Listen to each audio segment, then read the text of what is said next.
जय हिंद। आज मैं लाया हूँ एसएससी सीजीएल का 1 जुलाई का फर्स्ट शिफ्ट का पेपर। तो चलिए यहाँ से क्वेश्चन स्टार्ट होता है। तो देखिए पहला क्वेश्चन पूछा गया था कि असद अली खान का संबंध किस वाद्ययंत्र से है। तो असद अली खान का संबंध किस वाद्ययंत्र से है? तो राइट ऑप्शन हो जाएगा रुद्रे बीना से संबंधित है। और असद अली खान को 2008 में पद्म भूषण पुरस्कार से सम्मानित किया गया था और 1977 में संगीत नाटक अकादमी पुरस्कार भी दिया गया था असद अली खान को। फिर नेक्स्ट क्वेश्चन यहाँ पे दूसरा नंबर पूछा गया था कि 322 ईसा पूर्व में चंद्रगुप्त मौर्य द्वारा किस साम्राज्य की स्थापना की गई थी। तो चंद्रगुप्त मौर्य ने किस साम्राज्य की स्थापना की थी? तो मौर्य साम्राज्य की स्थापना किए थे 322 ईसा पूर्व में चंद्रगुप्त मौर्य ने। और चंद्रगुप्त मौर्य की राजधानी कहाँ थी? तो पाटलिपुत्र थी चंद्रगुप्त मौर्य की राजधानी। और इसका शासन काल था 321 ईसा पूर्व से 185 ईसा पूर्व में थी इसकी शासन काल, जो इसकी राजधानी थी पाटलिपुत्र चंद्रगुप्त मौर्य की। मौर्य वंश के पहले नंद वंश से जाना जाता था। याद रखना, मौर्य वंश पहले नंद वंश से जाना जाता था और इसकी स्थापना महापद्म नंद ने की थी। मौर्य वंश के जो पहले नंद वंश से जाना जाता था। नंद वंश ने 343 ईसा पूर्व से 321 ईसा पूर्व के बीच में मगध पर शासन किया था। कब से शासन किया था? तो 343 से 321 ईसा पूर्व के बीच में मगध पर शासन किया था। और ईसा और मौर्य वंश के अंतिम राजा घनानंद को हराकर चंद्रगुप्त मौर्य शासक बना था। जो चंद्रगुप्त मौर्य था, मौर्य वंश का अंतिम राजा कौन था? तो घनानंद था। और घनानंद को हराकर चंद्रगुप्त मौर्य शासक बना था, जो राजगद्दी पर शासन किया था। नेक्स्ट क्वेश्चन यहाँ पर पूछा गया था कि इनमें किस नृत्यगान को सबसे कम उम्र में पद्म भूषण पुरस्कार से सम्मानित किया गया था? तो राइट आंसर हो जाएगा सोनल मानसिंह को सबसे कम उम्र में पद्म भूषण पुरस्कार से सम्मानित किया गया था। 1992 में सबसे कम उम्र में पद्म भूषण प्राप्त करने वाली थी, जो भारतनाट्यम पर मिली थी, जो उड़ीसा का लोक नृत्य पर भी मिला था इन्हें। नेक्स्ट क्वेश्चन यहाँ पर पूछा गया था, देखिएगा कि किस पंचवर्षीय योजना का उद्देश्य था कि बुनियादी भारी उद्योगों के विकास पर विशेष जोर देने के साथ तेजी से औद्योगिकीकरण करना। तो किस पंचवर्षीय योजना का मुख्य उद्देश्य था बुनियादी और भारी उद्योगों में विशेष जोर देना और औद्योगिक करना? तो दूसरी पंचवर्षीय योजना का कार्यकाल था, जो बुनियादी और भारी उद्योगों पर विशेष जोर बल दिया था। और दूसरी पंचवर्षीय योजना का कार्यकाल 1956 से 1961 ईस्वी था। यह पीसी महालनोबिस के मॉडल पर आधारित था। द्वितीय पंचवर्षीय योजना पीसी महालनोबिस के मॉडल पर आधारित था। जो विकास का लक्ष्य था इसका 4.50% था, लेकिन 4.27% ही हासिल किया था। जो लक्ष्य था कितना? 4.50% और हासिल किया था कितना? 4.27% हासिल किया था। नेक्स्ट क्वेश्चन पूछा गया था यहाँ पे कि 2011 की जनगणना के अनुसार हिंदू जनसंख्या में वृद्धि प्रतिशत कितना था? तो 2011 की जनगणना के अनुसार हिंदू जनसंख्या में वृद्धि का प्रतिशत कितना था? तो देखिए 2001 से 2011 के दशक में जनसंख्या वृद्धि हिंदू का था 17.7% थी। इस अवधि में विभिन्न धार्मिक समुदायों की जनसंख्या वृद्धि दर हिंदू से समान थी।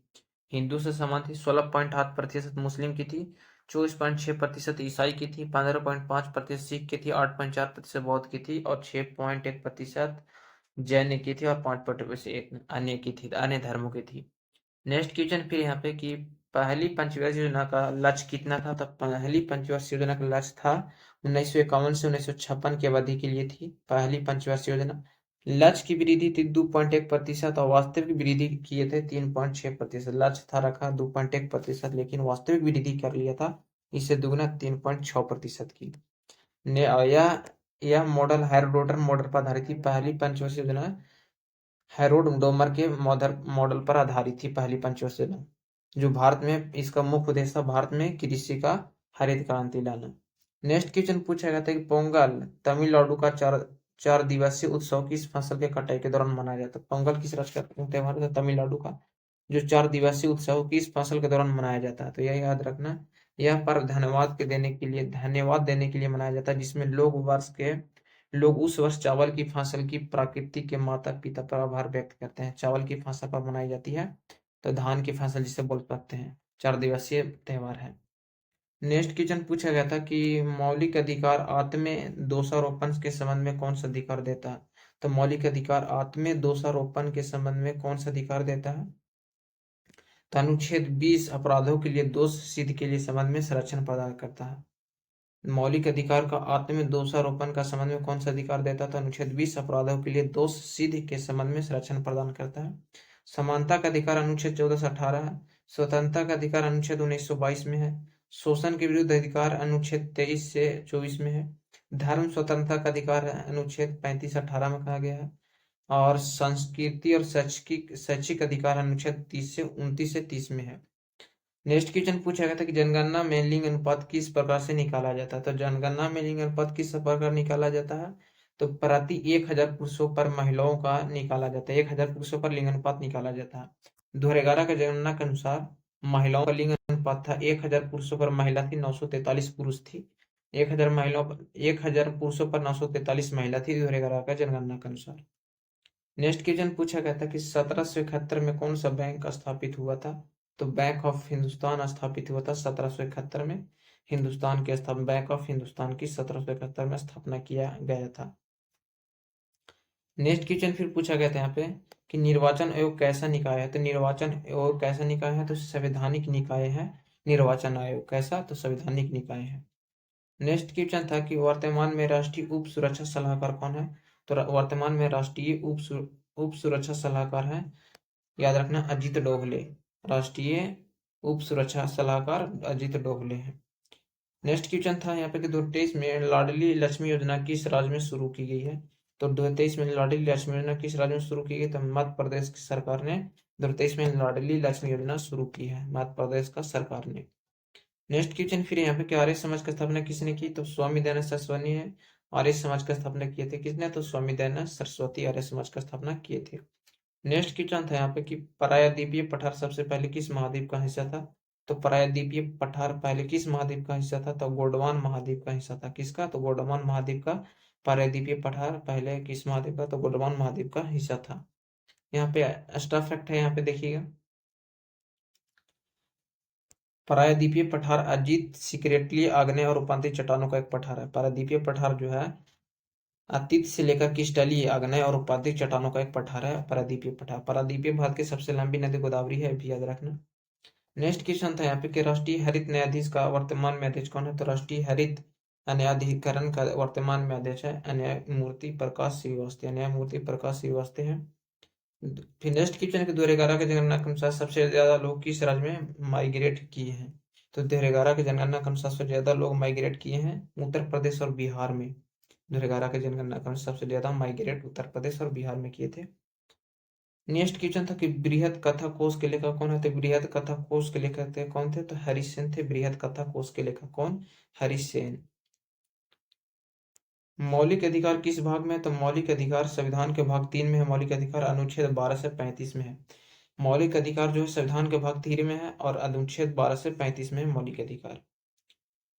नागरिकता का विनियमित करने की शक्ति किसके पास है। तो नागरिकता का विनियमित करने की शक्ति किसके पास है, तो अनुच्छेद 11 में है। तो भारत की संसद कानून द्वारा नागरिकों का अधिकार विनियमित करती है। भारत की संसद, याद रखना, भारत की संसद कानून द्वारा नागरिकता के अधिकार को विनियमित करती है। तो नागरिकता को विनियमित करने की शक्ति किसके पास है, तो संसद के पास है, अनुच्छेद 11 में कहा गया है। शतरंज में कितने खाने होते हैं। तो शतरंज में कितने खाने होते हैं, तो शतरंज में 64 खाने पट के शतरंजी पर खेले जाते हैं। 64 खाने के पट या शतरंजी पर खेले जाते हैं। किस वर्ष जनसंख्या घट रही है। तो किस वर्ष जनसंख्या घट रही है, तो पिछली बार 1911 से 1921 के जनसंख्या के बीच में जनसंख्या में वास्तविक गिरावट आई थी 1911 से 1921 के बीच में। नेक्स्ट क्वेश्चन था यहाँ पे देखिएगा, लंगी वीर नृत्य कहाँ का है। तो लंगी वीर नृत्य कहाँ का है, तो राइट ऑप्शन हो जाएगा लंगी वीर नृत्य उत्तराखंड का है। कहाँ का, तो उत्तराखंड का है। और नेक्स्ट क्वेश्चन है यहाँ पे कि वित्तीय वर्ष कब से शुरू हुआ। तो वित्तीय वर्ष 1 अप्रैल से, याद रखना, 1 अप्रैल से 31 मार्च तक वित्तीय वर्ष माना जाता है। वित्तीय वर्ष कब से शुरू हुआ था, तो 1 अप्रैल से 31 मार्च तक शुरू हुआ है वित्तीय वर्ष। 100% डिजिटल साक्षरता पंचायत किस राज्य में बनी है। तो 100% डिजिटल साक्षरता पंचायत किस राज्य में बनी है, तो केरल राज्य में बनी थी और बनी है। भटियाली लोक संगीत किस राज्य में संबंधित है। तो भटियाली लोक संगीत किस राज्य से संबंधित है, तो बांग्लादेश और पश्चिम बंगाल दोनों में मनाया जाता है भटियाली। एक खासकर पश्चिम बंगाल में, उसके बाद बांग्लादेश में, दोनों में गाया जाता है भटियाली संगीत, बांग्लादेश और पश्चिम बंगाल पश्चिम बंगाल की भाषा में। दिलेर मेहंदी किस भाषा से संबंध है, तो पंजाब से संबंधित है, पंजाबी भाषा से। दिलेर मेहंदी किस भाषा से, जिसे भांगड़ा पंजाबी से संबंधित है। नेक्स्ट क्वेश्चन की सकावा किस राज्य का धार्मिक त्योहार है? तो सकेवा किस राज्य का धार्मिक त्योहार है? तो सिक्किम का है। इसे एक वर्ष में 2 बार मनाया जाने वाला वार्षिक उत्सव है। सिक्किम जो सकेवा त्योहार है, एक वर्ष में 2 बार मनाया जाने वाला वार्षिक उत्सव है, याद रखना। यह किरीत रसाई समुदाय के द्वारा मनाया जाता है। सकेवा त्योहार किरात रसाई समुदायों के द्वारा मनाया जाता है सकेवा त्योहार। सिक्किम के प्रमुख लोग सिक्किम के प्रमुख लोकप्रिय त्योहार का नाम बता रहा हूँ। लोसांग है, द्रुपक्का तेसी है, बुमुचू है, स्वागत दावा है, डैसिन है, फांगल लहाब सोल है। इसके अलावा केरल का लोकप्रिय त्योहार है ओनम त्योहार है, बीसू है जिसे बिहू भी बोला जाता है, बीसू है, तिरुसरपुरम है, माकर बिलक्कू है, आरनमुला नौड़ा दौड़ा है, नौका दौड़ा जिसे आरनमुला को नौका दौड़ा भी बोला जाता है, थेयम महोत्सव है। इसके अलावा असम का प्रमुख त्योहार का नाम यहाँ पर है बिहू महोत्सव, मी दम मीफी, मौंजली महोत्सव, दिहिंग फटकाई महोत्सव, जोम्बिल मेला, रास मेला असम का लोकप्रिय त्योहार है। इसके अलावा पंजाब का लोकप्रिय त्योहार है बैसाखी, नमस्ते मोहल्ला, लोहड़ी, करवा चौथ, भाई दूज। ये सब है त्योहार पंजाब का। इसके अलावा पूछा गया था व्यापार संतुलन क्या है? तो किसी भी देश से सामान खरीदने के और उस देश को बीच अंतर को ही व्यापार संतुलन कहा जाता है। किसी देश से निर्यात और माल के आयात के बीच का अंतर को ही व्यापार संतुलन कहा जाता है। डीएन किस सिद्धांत पर कार्य करता है? तो डीएनए किस सिद्धांत पर करता है? तो जेनेटिक ब्लूप्रिंटिंग के सिद्धांत पर कार्य करता है। और याद रखना डीएनए की खोज किसने किया? तो वाटसन एवं क्रिक ने डीएनए का खोज किए थे, वाटसन एवं क्रिक ने। और ये भी याद रखना डीएनए एक आनुवंशिक पदार्थ है। डीएनए कौन सा पदार्थ है? तो आनुवंशिक पदार्थ है। डीएनए का पूरा नाम डिऑक्सी राइबो न्यूक्लिक अम्ल है। डीएनए का पूरा नाम डिऑक्सी राइबो न्यूक्लिक अम्ल है। तो जय हिंद। आज के वीडियो में इतना ही। फर्स्ट शिफ्ट का पेपर था एसएससी का।